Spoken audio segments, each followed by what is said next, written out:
Every day, the fat director came to the station to catch his train, and he always nodded to Thomas and said, "Morning, Thomas." He knew now that he wasn't so clever as he'd thought, and he wanted to learn all about trucks so as to be a really useful engine. There were lots of trucks in the yard, and Thomas had to push and pull them into their right places. But by themselves, there was a small coach, some flat trucks, and two queer things his driver called cranes. "That's the breakdown train, Thomas. The cranes are for lifting heavy things like engines and coaches and trucks." One day, Thomas heard an engine whistling. "Help! Help!" The engine, a new one called James, was frightened.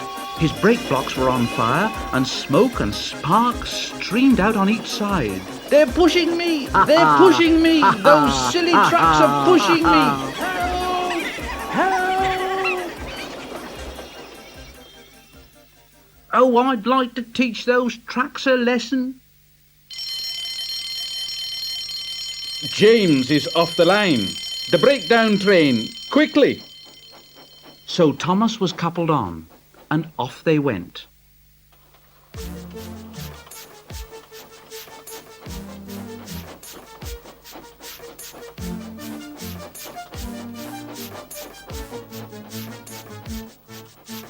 "Oh, bother those trucks and their tricks. I only hope poor James isn't hurt."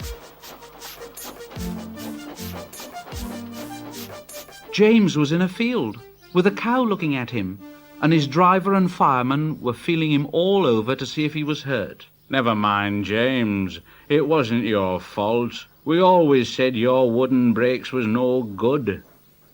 Thomas pushed the breakdown train alongside. Then he pulled the unhurt trucks out of the way. Oh dear! Oh, don't hurt us, Thomas! Don't hurt us, Thomas!" "It serves you right! It serves you right!" He puffed backwards and forwards all the afternoon, and he scolded the trucks. "This'll teach you a lesson! This'll teach you a lesson!" Yes, it will. Yes, it will. Oh.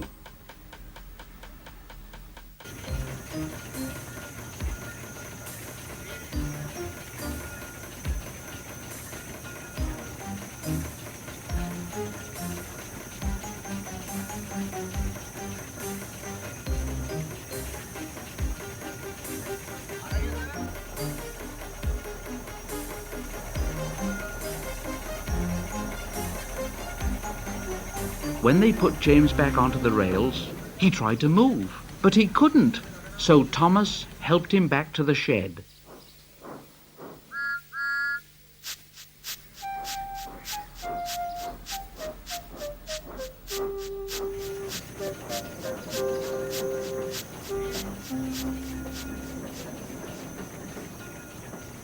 The fat director was waiting anxiously for them. "Well, Thomas, I've heard all about it, and I'm very pleased with you. You're a really useful engine. James shall have some proper brakes and a new coat of paint, and you shall have a branch line all to yourself." "Oh, sir, thank you." Now Thomas is as happy as can be. He has a branch line all to himself and puffs proudly backwards and forwards with two coaches all day.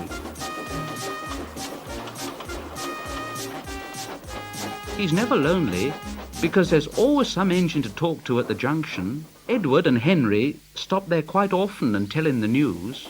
Gordon is always in a hurry, but he never forgets to say to Thomas, and Thomas in return always whistles,